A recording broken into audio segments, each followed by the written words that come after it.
घरच्या सात्विक आहाराने मुंबईकरांची भूक मिटवणाऱ्या मुंबईच्या डबेवाल्याची ही खास रिपोर्ट। नमस्कार, मी प्रतीक्षा। न्यूज 24 मराठीमध्ये आपल्या सगळ्यांचं स्वागत आहे।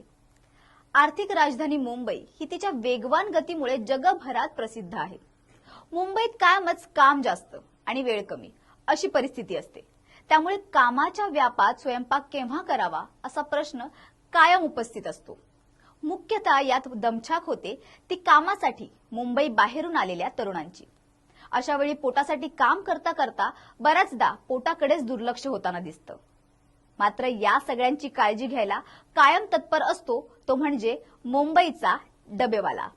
तर चला पाहूयात मुंबईच्या डबेवाल्यांची ही खास रिपोर्ट। डोक्यावरील गांधी टोपी, गळ्यात तुळशी माळ, पांढरा लेहंगा आणि सफेद सदरा अशी मुंबईच्या डबेवाल्यांची ओळख। मुंबईच्या डबेवाल्यांनी गेल्या 130 वर्षांपासून ही ओळख कायम राखली आहे। गिरणी कामगार, कार्यालय, शाळेतील विद्यार्थी यांना अचूक वेळेत आणि अचूक जागी डबे पोहोचवणे हे डबेवाल्यांचे तंत्र जगात प्रसिद्ध आहे। एका ठिकाणहून दुसऱ्या ठिकाणी अगदी वेळेत पोहोचण्यासाठी डबेवाल्यांना साथ असते ती फक्त त्यांच्या सायकलची। ब्रिटनच्या राजापासून अनेकांनी मुंबईच्या डबेवाल्यांचं कौतुक केलं आहे। इतकंच नव्हे तर त्यांना मॅनेजमेंट गुरु अशी पदवीही देता त्यांचा कायम गौरव केला आहे। आता या डबेवाल्यांची ख्याती तर सगळ्या जगालाच माहिती आहे।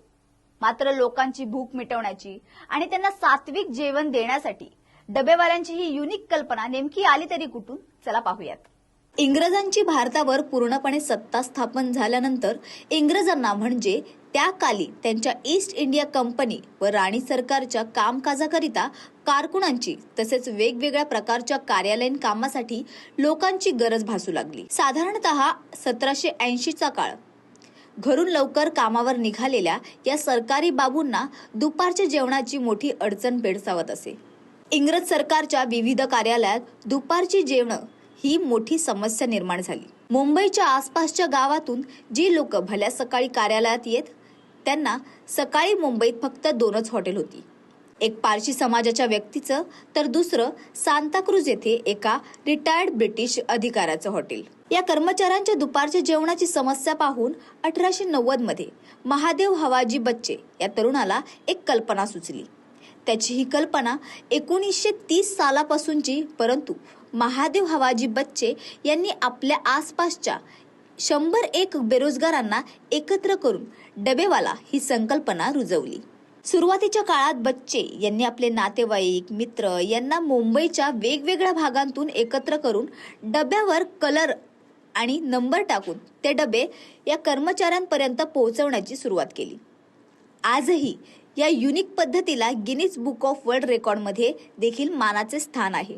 तर चला पाहूयात या डबेवाल्यांचा आणि खमंग प्रेमाने ओतपोत भरलेल्या या डब्यांची, अर्थात दुपारच्या जेवणाची आणि डबेवाल्यांची ही युनिक कहाणी।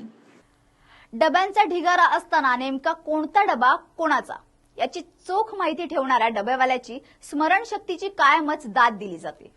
मात्र कामगारांना वेळेवर अन्न पुरवून त्यांना पुन्हा कामासाठी चुस्ती देणारा डबेवाला अलीकडे नाहीसा दिसतोय। तर चला जाणून घेऊयात नेमकी काय आहे त्याची कारण। मुंबईच्या सामाजिक आणि संस्कृतीचा अविभाज्य भाग बनलेल्या अशा या डबेवाल्यांवर मात्र संक्रांत आली आहे। मुंबईचा डबेवाला आता नामशेष होण्याच्या मार्गावर आहे। दिवसाला 5 लाख डब्यांची देवाणघेवाण करणारे हे डबेवाले आपलं अस्तित्व टिकवण्यासाठी झगडताना दिसत आहेत। मुंबईचा डबेवाला जगभरात प्रसिद्ध आहे, पण आता तो फार मोठ्या प्रमाणात दिसत नाही। अचानक असं काय झालं की डबेवाल्यांच्या सेवा आता जवळपास बंद झाली आहे। मुंबईमध्ये डबा पोहोचवण्याचे काम सुमारे 5000 डबेवाले कामगार करतात, परंतु आता ही संख्या अवघी 1000वर आली आहे। मग 4000 कामगार गेले कुठे? त्यांचं पुढे काय झालं? या कामगारांच्या संख्येत इतक्या मोठ्या प्रमाणात घट कशाने झाली असे प्रश्न उपस्थित होतात। कोरोना महामारीच्या मुंबईच्या डबेवाल्यांनाही सर्वात मोठा फटका बसला आहे। जगभरात लॉकडाऊन असल्यामुळे सर्व जग थांबलं होतं। उद्योगधंद्यासह सगळं काही बंद होतं। कंपन्यांनी वर्क फ्रॉम होम सुरू केलं। याआधी असं कधी कंपनीचं काम घरातून केलं नव्हतं। मात्र कोरोना काळात सुरू झालेल्या वर्क फ्रॉम होममुळे डबेवाला मागे पडला। कोरोना काळात फक्त सरकारी नोकरदारांना लोकलने जाण्याची परवानगी होती. महत्त्वाचं म्हणजे सगळेच ऑफिस आणि कार्यालय बंद होते. त्यामुळे याचा परिणाम डब्बेवाल्यांच्या कामावर झाला. मुंबईमध्ये मोठ्या प्रमाणात कॉर्पोरेट कल्चर आहे. जवळपास प्रत्येक कंपनीने स्वतंत्र कॅन्टीनची व्यवस्था केली आहे.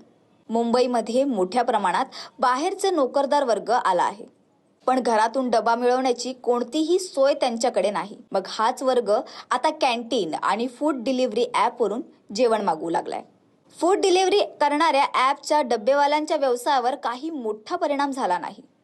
कारण मुंबईतील नोकरदार वर्ग आपला घरचाच डब्बा खाणे पसंत करतात. परंतु कोरोनामुळे जिथे जगाचंच नुकसान झालं तिथे मुंबईचे डबेवालेही भरडले गेले नसते तर नवलच. पण शेवटी डबेवाला घरचा जो डबा आणायचा ती सेवा अगदी प्रामाणिक असायची. जोपर्यंत आपल्या ग्राहकाला डब्बा पोहोचवत नाही तोपर्यंत तो सुद्धा जेवण करायचं नाही. मात्र लोकांचे पोट भरता भरता आता त्याच्याच पोटाचा प्रश्न उपस्थित झाला आहे. कोरोना महामारीने सगळ्यांचं जनजीवन विस्कळीत केलं. एका मागोमाग एक येणाऱ्या 3 महामारीच्या लाटेनंतर आता कोरोनाचं वादळ शांत झालंय. हळूहळू सगळ्यांचे जनजीवन पुन्हा पूर्वपदावर आले.